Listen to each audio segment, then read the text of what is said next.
2013 Honda Goldwing f6b.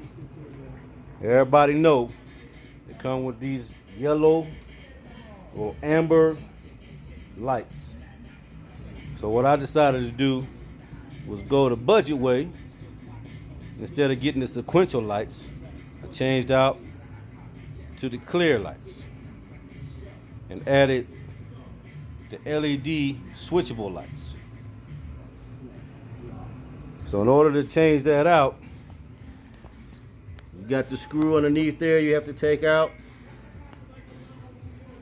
Then once you do that, the mirror falls forward, pop that lens out, take the bulb out, and unscrew those four screws, and then replace everything back in there.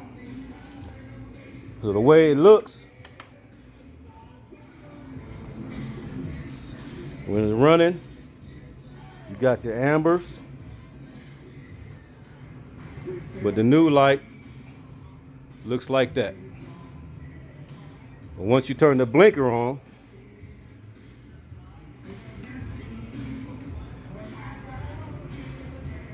blinker flashes amber. A little fast than normal, but my wife said she liked it. That's okay. Better to be visible than not seen.